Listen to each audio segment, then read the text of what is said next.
네, 오늘은 국민의힘 나경원 국회의원과 함께 이야기 나눠보는 시간 갖도록 하겠습니다. 의원님 안녕하십니까? 안녕하세요.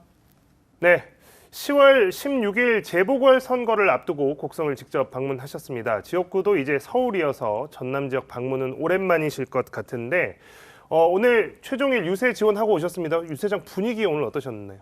유세장에서는 정말 곡성 발전을 위해서 누가 좋을까 하는 그런 궁금한 마음에 또 많이들 이렇게 마음을 열고 또 귀를 열고 들으신다 이런 생각을 했습니다. 오늘 석곡이 장날이었습니다. 그래서 장터도 방문하고 석곡 농협도 방문했는데요. 결국 지금 가장 중요한 거는 곡성이 막 인구도 소멸하고 자꾸 쪼그라드니까 누가 곡성을 제대로 발전시킬 것이냐, 예산은 누가 가져오고 누가 곡성을 위한 미래 비전을 가져오느냐 하는 것에 대해서 많이들 관심 있어 보이셨습니다. 네. 자, 보수 정당이 곡성에 군수 후보를 낸 것이 한나라당 시절인 지난 2002년 제3회 지방선거였다고 합니다. 무려 22년 만에 후보를 낸 건데 지난 8일에는 한동훈 국민의힘 대표까지 찾아와서 직접 힘을 실어주고 갔습니다. 야당의 텃밭에서의 의미 있는 도전으로 보입니다. 이번 선거에 어떤 성적표 기대하시는지 궁금합니다. 마음 같아서는 당선되면 좋겠다라는 마음입니다. 사실 또 후보 경쟁력 부분도 이런 다른 후보보다 흠이 없는 후보이고 또 곡성에 필요한 어떤 경제 발전에 굉장히 도움이 되겠다라는 생각을 하고 공약도 굉장히 좋더라고요. 그런데 사실 이제 저희가 저희 성적표는 첫 번째는 당선이지만 두 번째는 의미 있는 득표라고 생각을 합니다. 실질적으로 그동안 저희가 호남 지역에 있어서 정책이나 예산에 있어서 윤 정부 들어와서 부족함은 없었다. 나름 많이 노력한다. 물론 호남 입장에서는 또 부족하다고 생각하시겠지만 나름 최선을 다하고 있는데 사실 이제 그런 진심이 잘 전달되지 않았던 것 같아서 아쉽다고 생각을 하고요. 이번 선거를 통해서 기회를 주시면 저희가 조금 새로운 전기를 좀 마련해 드리고 싶습니다. 저는 그냥 개인적으로 곡성 선거를 떠나서 호남 지역에 오면 좀 애잔한 마음이 있어요. 제가 이제 영암의 할아버님 고향이 영암이었잖아요. 그러니까 영암까지가 조상이 살던 곳이라서 더 애잔한 마음이 있는데 조금 더 교통 인프라도 영남에 비해서 조금 빨리 깔아졌으면 어땠을까. 조금 더 산업단지도 좀 더 많았으면 어떨까 이런 생각을 많이 합니다. 또 이 곡성 같은 곳은 전남에서도 동쪽인데 그쪽은 의료라든지 이런 부분도 굉장히 사각지대이고 해서요. 이런 전체적인 인프라를 까는 데 있어서는 지금 여당의 힘이 필요하지 않을까. 그래서 그런 의미에서 좀 의미 있는 지지를 보내주시면 저도 계속해서 또 이번에 호남 동행위원으로 호남 지역 발전을 위한 것에 함께하기도 했지만 저도 열심히 챙겨보겠다는 말씀 드리겠습니다. 네. 자, 지난주에 진행된 사전투표가 있었습니다. 영광군수 재선거는 43%, 그리고 곡성군수 재선거는 41%의 사전투표율을 보였는데요. 역대 지방선거와 재보궐선거를 통틀어서 가장 높은 투표율이라고 합니다. 사전투표율이 높다는 것, 이만큼 이번 재선거에 관심이 많다는 것일 텐데요. 어떻게 보고 계십니까? 진짜 깜짝 놀랐습니다. 아마 영광에도 이제 여러 가지 이 후보들이 다양하게 또 접전을 벌이다 보니까 그런 것 같고 그것이 곡성까지도 영향을 준 것 같은데요. 그것이 사실은 소위 진보 쪽의 그런 경쟁만 보시지 말고 우리 좀 보수 정당에도 한 번 더 마음을 열어주시는 계기가 되었으면 하는 그런 마음입니다. 네. 자, 국민의힘이 그동안 호남을 자주 방문하고 최근에는 호남 동행 국회의원 특별위원회를 발족하면서 지역 민심을 공략하고 있습니다. 많이 이제 언론에도 보도가 좀 됐고 눈여겨보신 분들도 좀 많은 것 같은데요. 어떤 성과가 있었다, 또 어떤 성과를 기대한다 이렇게 말씀하실 수 있을까요? 이제 중요한 것은 출범은 굉장히 의미 있는 출범이었지만 결국 성과를 만들어내는 게 중요하지 않겠습니까? 그래서 그 지역에 이미 국회의원들이 계시지만 우리가 여당 의원으로서 같이 호남 동행 의원을 선언했기 때문에 그 지역에 필요한 예산이나 정책 적극적으로 함께 챙겨가려고 합니다. 그래서 저도 영암을 맡았습니다. 저는 아까 말씀드린 것처럼 할아버님 고향이 영암이라서 그래서 영암 군수님하고도 의견을 나눴는데요. 앞으로 영암에 필요한 예산이나 정책 꼭 앞장서서 우리 영암 지역의 우리 서삼석 의원님이시죠? 같이 챙겨보도록 하겠습니다. 네. 자, 대한민국의 미래 정책 이슈도 좀 살펴보겠습니다. 의원님께서는 사단법인 인구와 기후 그리고 내일의 이사장 그리고 동명의 국회의원 연구단체 대표를 맡고 계십니다. 현 정부에서는 대통령 직속 저출산 고령사회위원회 부위원장과 기후환경대사도 지내셨습니다. 이게 지금 미래 가장 핫한 이슈와 관련해서 그런 것들을 다 이렇게 거쳐 오셔서 아무래도 이제 바라보시는 관점이나 이런 것들이 좀 남다르실 것 같은데 평소 인구와 기후 문제 같은 데도 당연히 관심을 많이 두고 계셨을 것 같습니다.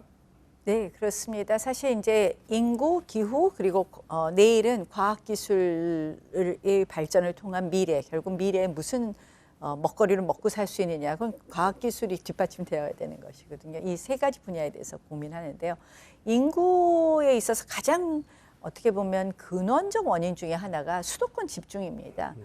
결국 반대로 얘기하면 지방 소멸이거든요. 오늘 곡성에 가서도 느꼈지만 사실 인구도 줄고 지방에 어떻게 보면 산업도 그렇게 뭐 우리가 원하는 것만큼 지방 산업도 늘지 않고 있습니다. 그래서 결국 이 인구 소멸 시대를 어떻게 우리가 지방 소멸을 어떻게 좀 회복할 거냐고 그 중에 하나의 개념이 저는 사실 정주 인구를 어떻게 늘리느냐. 그래서 이번에 우리 국민의힘 또 대통령께서 일종의 섬진강 관광벨트 이야기하시고 한 3조 원 이야기하셨습니다.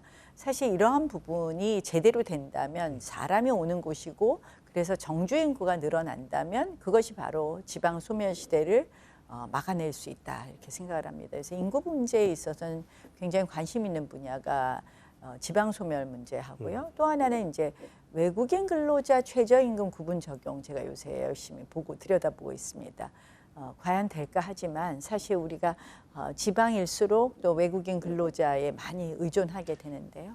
실질적으로 이 똑같은 임금으로 경쟁력을 우리가 유지하기 어려운 부분도 있고 또 하나는 이제 돌봄 노동 부분도 있습니다. 그래서 이런 부분 들여다보고 있고요. 기후 문제는 이제 탄소 중립 시대를 모두들 외치고 있는데 과연 이것을 어떻게 만들 것이냐. 그래서 그 기반은 이제 에너지 문제인데요. 그동안 이제 전 정부는 너무 이제 태양광에 집중을 했다는 그런 아쉬움이 있죠.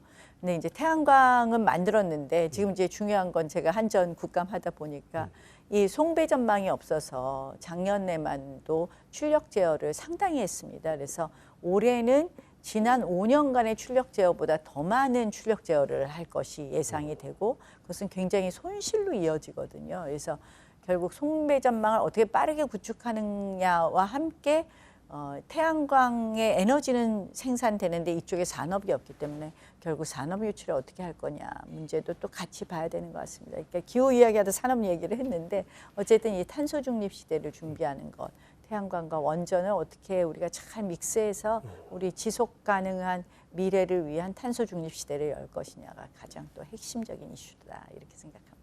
네. 자, 기후와 관련해서 많은 관심 그동안 갖고 계셨던 만큼 이제 22대 국회에서 이제 입법권과 예산이 부여된 국회 기후특위를 설치해야 된다라는 목소리가 나오고 있는데 이 부분에 대해서 좀 관심이 많으신 걸로 알고 있습니다. 여야 가리지 않고 이 특위 설치 필요성에 대해서는 굉장히 많이 공감을 하고 있다고 하는데 지금 이제 국회 출범하고 5개월이 지났지만 아직 구체적으로 드러나 보이는 것은 좀 없어 보입니다. 이게 어떻게 좀 진행이 돼야 할지 또 어떤 문제점들이 좀 해소돼야 할지 궁금해하시는 분들이 많을 것 같습니다. 지금 국회가 보시다시피 아시다시피 너무 비정상적이다 보니까 여야 합의가 이루어지지 않고 있습니다. 그래서 사실은 기후특위뿐만 아니라 어떤 특위도 지금 합의해서 출범을 못하고 있고요. 심지어 의원 외교협의체도 제대로 출범하고 있지 못합니다. 그래서 굉장히 큰 손실이 되고 있는데요. 우리 중요한 아젠다, 국회가 정말 일하는 국회가 돼야 된다. 어떻게 보면 양쪽 정당 모두 지금 각 정당이 가지고 있는 리스크를 방어하는 데 급급하다 보니까 제가 그래요. 민심보다는 제가 민주당 형 좀 봐도 되죠? 민심보다는 명심, 민생 살리기보다 제명 살리기만 하냐 이렇게 얘기를 하고 또 이제 민주당에서는 또 저희를 또 반대로 욕하겠죠. 그래서 이러다 보니까 정말 정치가 비생산적인 것 같습니다. 양쪽 정당 모두 리스크를 좀 걷어내고 새롭게 국민을 위해서 또 민생을 위해서 애쓰는 모습을 이제는 보여야 되지 않을까 이렇게 생각합니다. 네.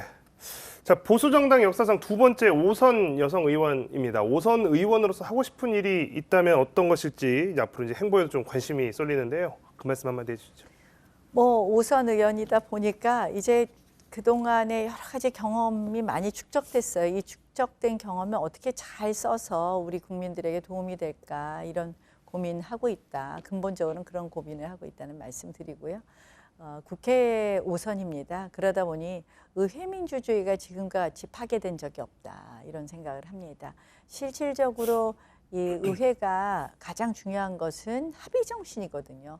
아무리 숫자가 많아도 합의에 의해서 의회가 운영되는 것이 300명의 의원들의 의견이 존중되고 국민들의 다양한 의견을 모으는 것인데 지금은 소위 숫자에 의한 다수결을 일종의 다수결의 횡포, 다수의 횡포가 일어나고 있습니다. 근데 이거는 꼭 우리 당에만 불리한 것이 아니라 결국 장기적으로 국회 발전에 도움이 되지 않습니다. 그래서 의회 민주주의를 복원하는 것 지금 저한테 있어서는 바로 당면한 과제다 이런 말씀드립니다. 네, 의회 민주주의 복원 강조하셨습니다. 자, 마지막으로 지역민 분들께 한 말씀 부탁드리겠습니다. 우리 광주 전남 또 특별히 내일 선거가 있는 우리 곡성 국민 여러분들께 정말 간곡히 부탁드립니다. 저희가 부족한 것은 많지만 또 이번 선거 왜 생겼나 이렇게 생각을 하시면 이번에는 한번 여당의 프리미엄을 이용해 보시면 어떨까 이런 생각도 합니다. 우리 곡성 군수 선거 더 많은 관심 가져주시고요. 우리 광주 전남에 대해서는 저희가 일회성으로 호남 동행위원회를 만들고 뭐 호남에 대해서 우리가 어떻게 하겠다 이런 말이 아니라 정말 진심으로 우리 대한민국의 균형적인 발전을 위해서 애쓰겠다는 말씀 드립니다. 앞으로 많이 지켜봐 주시고요. 저 호남의 손녀입니다. 여러분들하고 늘 함께 하겠습니다. 고맙습니다. 네, 지금까지 나경원 국회의원과 이야기 나눠봤습니다. 의원님 고맙습니다. 네, 고맙습니다.